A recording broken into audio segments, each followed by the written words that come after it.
All right, this will be for the worksheet, Finding Domain Algebraically. All right, so a brief review of the domain restrictions. Remember, the domain is the possible x values.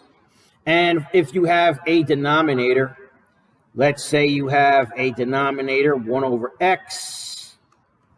Okay, in this case, the denominator x cannot equal 0. So whatever expression is in the denominator, that cannot equal 0. And in the case of a square root, let's say you have the square root of x. In that particular case, x must be greater than or equal to 0. Okay, you can certainly take the square root of 0, but you cannot take the square root of a negative without going into imaginary numbers. Okay, and this square root, it really applies to anything with an even root. And by the way, if it's an odd root, like if it's the cube root or the third root, you certainly can take the third root of a negative. So in that case, it wouldn't matter. But if it's a square root or any even root, the part that is under the square root has to be greater than or equal to 0. So whatever expression this is, you set it greater than or equal to 0 and then solve. Okay, so they want us to state the domain in interval notation. I am going to jump right to problem number 3. All right, and for number 3, we have a denominator. The numerator is just 8. That doesn't matter. Okay, the denominator cannot equal 0. So let's do 3x minus 9 equals 0. And solve for x. I'm going to do plus 9 on both sides. 9 minus 9 cancels. Bring down your 3x. 0 plus 9 is 9. All right, solving for x, the opposite of times 3 is divided by 3. And of course, 9 divided by 3 is just 3. So x equals 3. Now, what does that mean? We said the denominator cannot equal 0. So x equals 3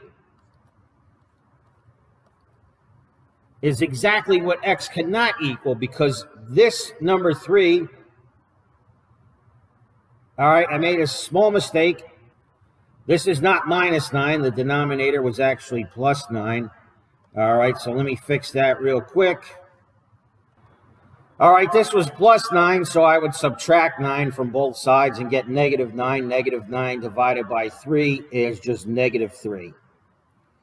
Anyhow, negative 3 is exactly what x cannot equal. And why is that? Because 3 times negative 3 is negative 9, plus 9 is 0. That would make this 0.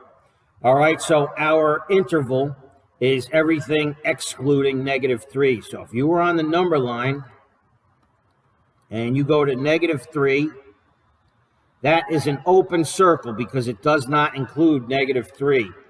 But it includes everything to the right. All right, and that goes all the way to positive infinity. And it includes everything to the left, and that goes all the way to negative infinity. So when you write the interval, you start on the left. All right, use parentheses for negative infinity, comma, and then it runs all the way to 3. Since it does not include 3, you use the rounded bracket, and that is in union with. Keep going, start at negative 3, and use the rounded bracket because it doesn't include negative 3, and that runs all the way to infinity. Infinity always gets the rounded parentheses. So that is your answer in interval notation. All right, so just work from left to right and write the union for every 2 numbers you write. All right, so that problem number 3, that basically matches number 2. All right, number 5, the numerator could be anything, so that's fine. Again, we're just worried about the denominator. This cannot equal 0. Okay, so I'm going to set it equal to 0.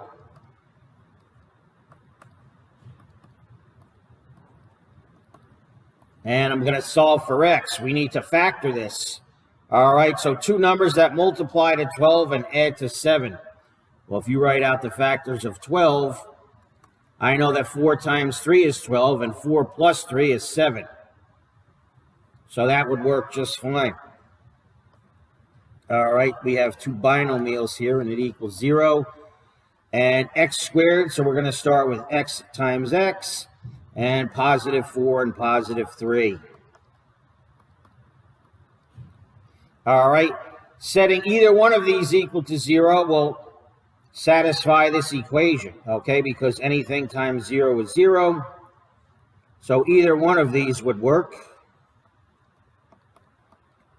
If I do minus 4 on both sides, x equals negative 4. If I do minus 3 on both sides, x equals negative 3. All right, those are my zeros. And the zeros are exactly what the denominator cannot equal. So x cannot equal negative 4 or negative 3. All right, and that is... those are the only numbers that are being excluded.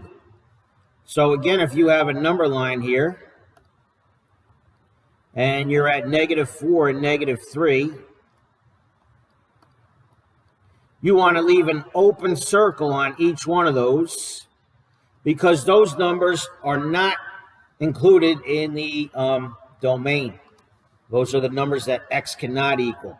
Okay, and of course this runs to infinity and negative infinity. All right, and everything else is included. Everything else is included except for those two numbers. So everything else is okay.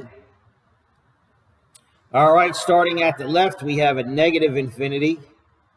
Always use rounded parentheses. And that runs to negative 4. And that is in union with, starting at negative 4, that runs to negative 3.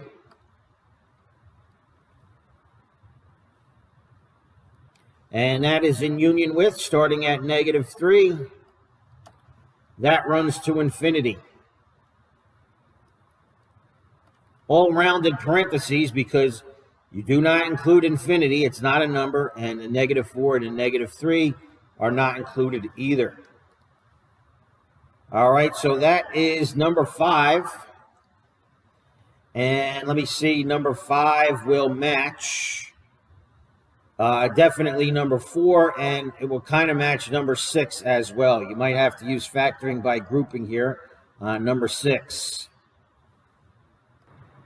All right, state the domain in interval notation. So 7 and 8 basically match. I'll do number 7. And we said before, for a square root, the part that is under the square root must be greater than or equal to 0. All right, so x minus 3 is greater than or equal to 0. Solving for x. If I add 3 on both, cancels here, and x is greater than or equal to positive 3. All right, on the number line, if you're at positive 3, it's going to be everything greater than or equal to. So since it's equal to 3, you could fill in the circle at 3, and everything greater than 3 is also included. All right, so that's going to run to positive infinity. All right, so starting at 3, it's going to run all the way to infinity. Always use the rounded parenthesis on infinity, but 3 is included, so you want to use the square bracket.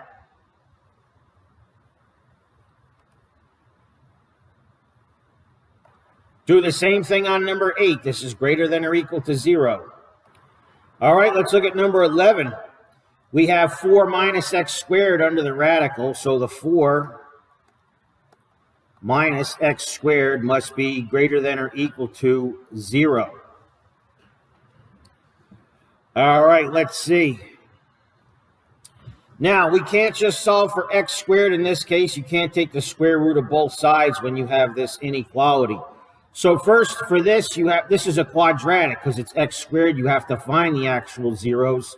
So what I'm going to do is set 4 minus x squared equal to 0. Okay? And I am going to find the zeros by getting x squared on one side. This is negative x squared.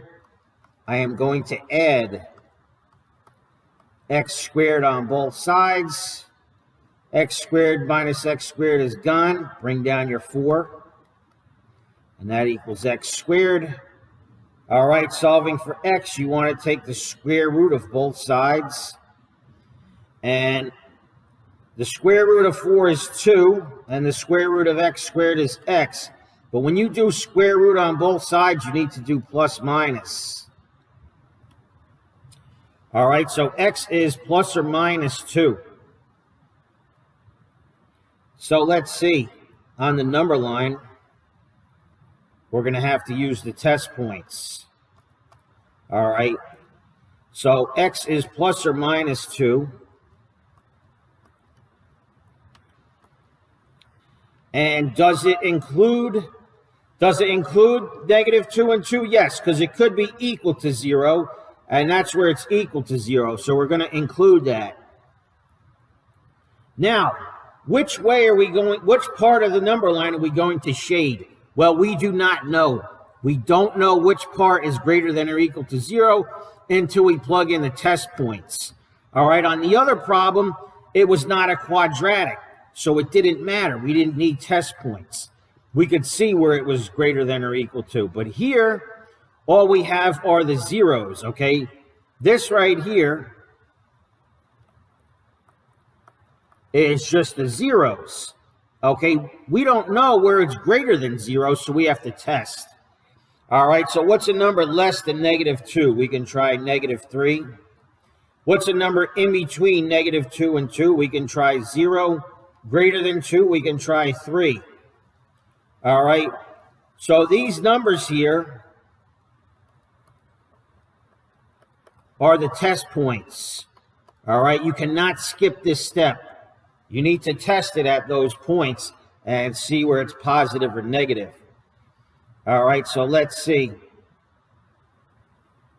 We have 4 minus x squared. All right, we have 4 minus x squared. So I'm going to use that here. And we're going to test at x equals negative 3. We have 4 minus negative 3 squared, which is 9. 4 minus 9 is going to be a negative. So in this section, it's negative. And we're going to test x equals 0. 4 minus 0 is 4. That's positive. So in this section here, for the 0, it's positive. I don't care what the actual number is. I only care about positive or negative. Test x equals 3. 4 minus 3 squared is 4 minus 9. That's negative. So in this section, it's negative. Which do we want, the negative or the positive? Well, we want the part that's greater than or equal to 0, so we want the positive section. All right, and that is this section only.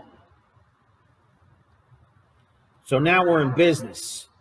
It starts at negative 2, and it runs to positive 2, going left to right. It includes both, so you want to use the square bracket on both. All right. So if you want to write the steps for the quadratic inequality, all right, because this is an x squared, that's why it's quadratic, or any exponent that's higher than just x, you would have to do this. All right, so what you want to do is get 0 on one side.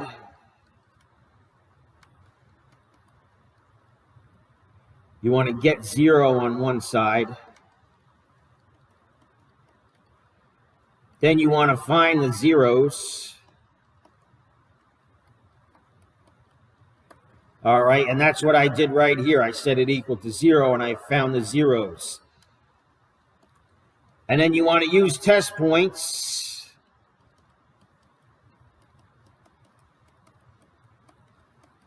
in between the zeros.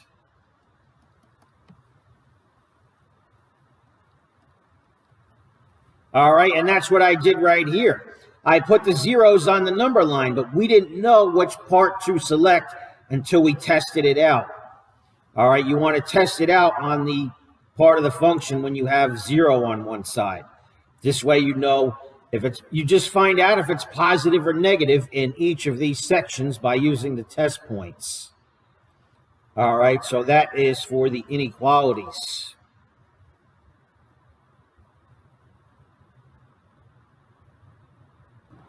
All right, so 10's easy. It's just an odd exponent. 12, you're going to have to factor it and find the zeros, okay? And then proceed just like we did on number 11. You have to use the test points and factor that. All right, number 15 is the same as number 14, so let's do 15.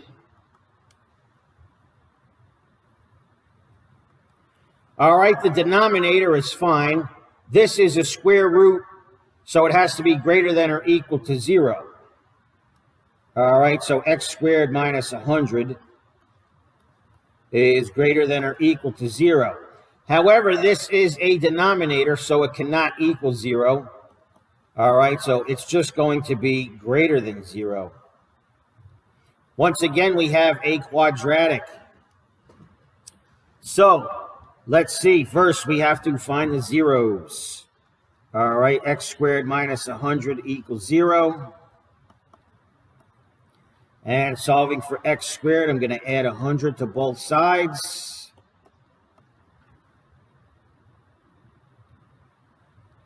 Cancels here. X squared equals 100. Solving for x, if I do the square root on both sides. All right, square root of x squared is just x. Square root of 100 is just 10. However, since we did square root on both sides, you need to do plus or minus. All right, so this right here, or should I say these right here, since it's two numbers, these are the zeros. All right, plus or minus 10. So, go to the number line and plot plus or minus 10. Negative 10 and positive 10. Does it include that? No, it cannot equal 0. It has to be greater than 0. So put an open circle on the negative 10 and the positive 10. All right. And where is it greater than 0? We have to test.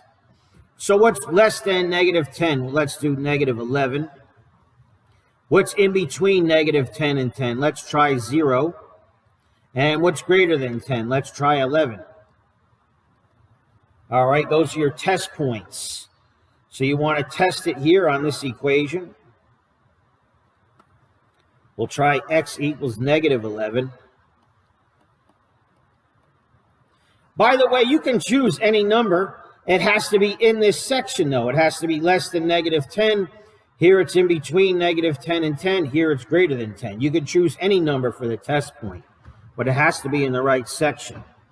At negative 11 squared is 121. Minus 100, that's positive. At x equals 0, 0 squared is 0 minus 100 is negative. And finally, at x equals 11, 11 squared is 121 minus 100, that's positive. So over here is positive. Now, which one do we want, positive or negative? Well, it has to be greater than 0, so we want the positive section. So it's this section here. It goes to negative infinity. And this section here goes to positive infinity. All right, so starting at the left, you start at negative infinity. and it runs to negative 10. And negative 10 is not included. Use the rounded parenthesis in union with. Continuing on, it goes to positive 10, and then it runs to positive infinity.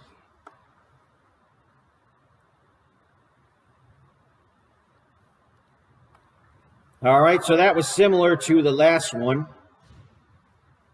And number 14 is very similar.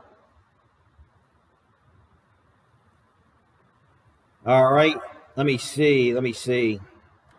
All right, I'll do one more. This matches number 16. We'll do these denominator and numerator separate. X squared minus 25 is under a square root. So that must be greater than or equal to 0. All right, solving for the zeros. If I do x squared minus 25 equals 0, and I do plus 25 on both sides, x squared is 25. Solving for x, take the square root of both. The square root of 25 is 5. All right, but when you do square root on both sides, you need to do plus or minus. So those are the zeros. All right, plus 5 and minus 5. Now it equals 0, so the zeros are definitely included. And we have to test in between. Less than negative 5, I'll do negative 6. In between these two, I'll do 0, and greater than negative 5, I'll do positive 6. All right, we'll use this right here. At x equals negative 6, what happens? Negative 6 squared is 36 minus 25, that's positive. At x equals 0, what happens? 0 minus 25 is negative. And at x equals 6, what happens? 6 squared is 36 minus 25, that's positive. So here is positive, here is negative, and here is positive. Now, we're not finished yet. Okay, we have this here, but we need to do the denominator as well. We know this cannot equal 0 because it's in the denominator, so 3x minus 24.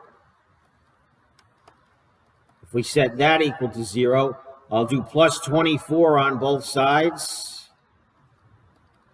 And then divide both sides by 3. X just equals 8. All right. So since the denominator, we set that equal to 0, x cannot equal 8. All right. That's exactly what x cannot equal. So if we were to continue this number line a little bit, and we went to positive 8, we would have a hole in the graph at positive 8. All right, and that keeps going. Okay, so let's see. That goes all the way to infinity. And over here it goes to negative infinity. Which parts of the graph do we want? Well, we said greater than or equal to 0. Greater than or equal to 0, so we want the positive sections. This is a positive section.